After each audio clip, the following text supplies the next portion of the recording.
Thank you very much. I hope you can all hear me okay. So it's an absolute privilege to be here. And back in my own stomping ground, I was born in Manchester, so I feel like I'm returning home. I'm thinking about integrated care a lot these days, both in... Down there? Is that better? Oh, I can shout.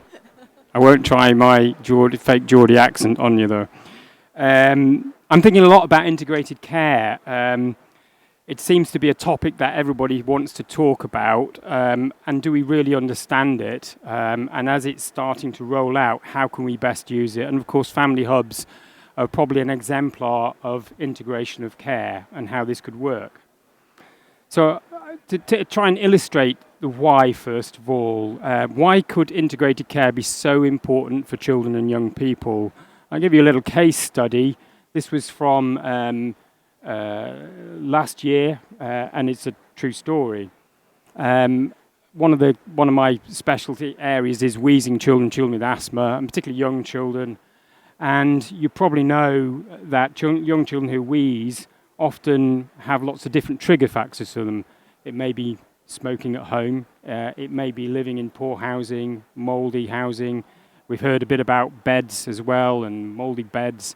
And the environment really can have a big impact on that. So this child, who was only 3 years old, had been into hospital, seeing our emergency department, which was fairly clogged up, 6 times, and then eventually got flagged to me. And we started working on the child and inhalers and talking to mum. And we realised that this was a mum who was under incredible pressure. She had 3 children. She was a single mum. And she lived in a very famous part of Newcastle called Byker. If you remember Byker Grove, just around the corner from where Ant and Dec are, I don't think they're there anymore. But they sort of grew up in that area, or certainly filmed in that area anyway. And it's a tough area to live in Byker Grove, although it's got a fantastic community spirit. So there's me and my pals sending this child back out on inhalers, getting them better again, off they go again, and they come back again. And I suddenly heard through a different mechanism, had some management responsibilities then, that the local authority had a year ago started an initiative in Byker to try and help mums stop smoking. It's quite tough to do, to try and ensure that children who were not getting to school or late to school were getting up and getting to school, to try and ensure that they had good access to their GP and the services that were there, and to be very mobile. And it just struck me suddenly, why didn't I know about this? Why was I completely oblivious to this?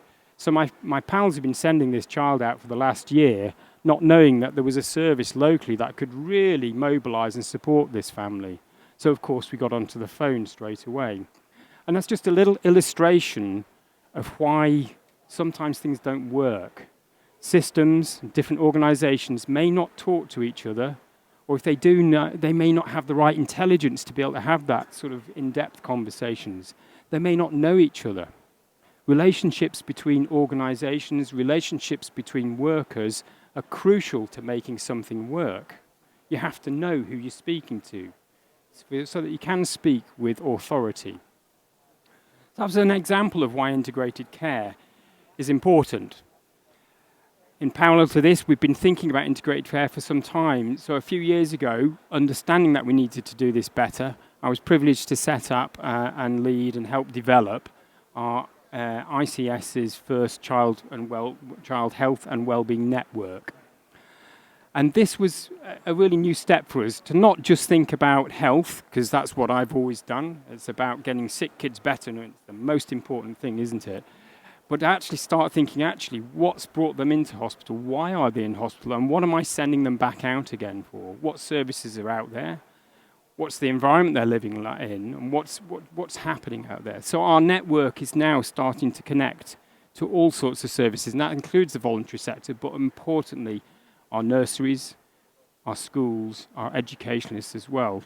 And it was like a lightning kind of moment for us when we realised that those people out there working for children and families want exactly the same thing as my nurses and my fellow doctors want for children. Exactly the same outcome.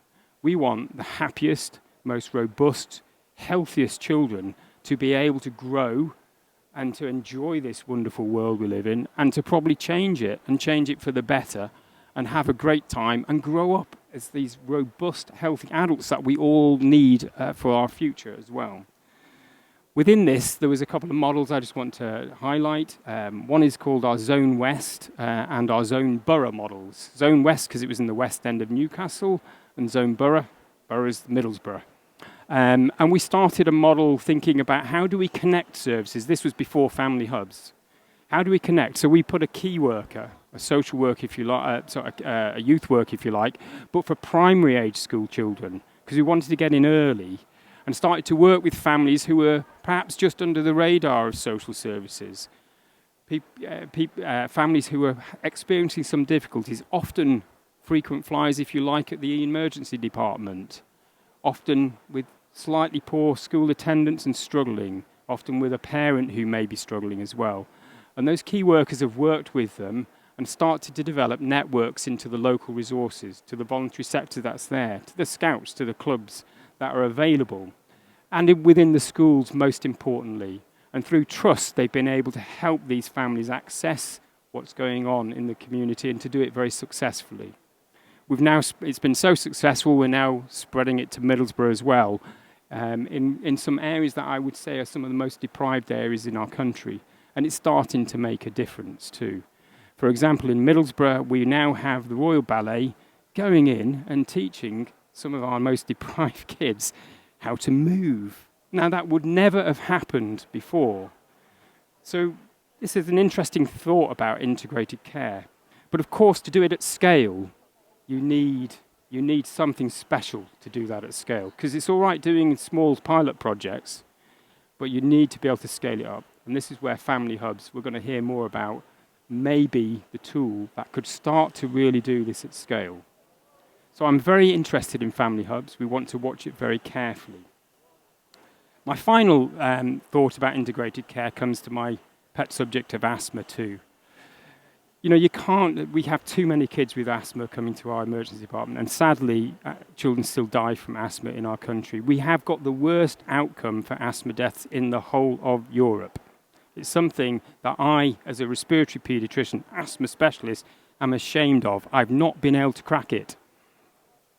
But we're starting to make progress now. And that's because we have looked at it through a different lens, a lens of integration and thinking, no longer can me as the great big specialist who knows what to do with asthma tell someone what to do and off you go and do it. It's more now a conversation with our schools, with our scouts, with our football clubs, with the local nurseries as well, very importantly, and most importantly with children and young people themselves. It's getting mobile and getting our nurses to work into those areas that they congregate, the youth clubs, the schools, and to try and give good education. And this integrated approach has now been adopted nationally, and we're starting to see an impact. Less kids coming to our emergency department with asthma for 3 years running now, because we've got mobile and we've gone out to where children are. I'd finally like to say kind of why is this important? And, you know, this seems obvious to me as a paediatrician, but I think there's something that binds us. Why are children and young people so important? Why is it so important to get this right? So many of us in this room will be parents. Some of you, like me, might be just a recent grandparent. And you might have picked up a little baby, your own child maybe, or grandchild, and held them. And that first time you do that, I can tell you will fall, or will have fallen deeply in love with that person. Or you might be an aunt and an uncle who's playing with a little niece and nephew and picking them up and swinging them around. And you will absolutely do anything for that young person to give them the best chance in life. Yeah? That binds us all. And it's really important. We have a choice as adults. We have a choice in our society to decide, do we put our effort into children and young people? And do we do it wholeheartedly or not? The second point I would say, finances. It makes sense. It makes financial sense to prevent children becoming unwell, unhealthy, the mental health problems, the physical health problems that they will get later in their life. It makes absolute financial sense on every single level. And thirdly, why should we put our effort and our focus into children and young people? Because it's good fun. Children and young people will light up our lives, will give us the biggest smiles. They'll also cause us to scratch our brows an awful lot too. But they're an incredibly important part of our society. I would argue the most vulnerable part of our society. We should not neglect them. Family hubs might be a way forwards. Thank you.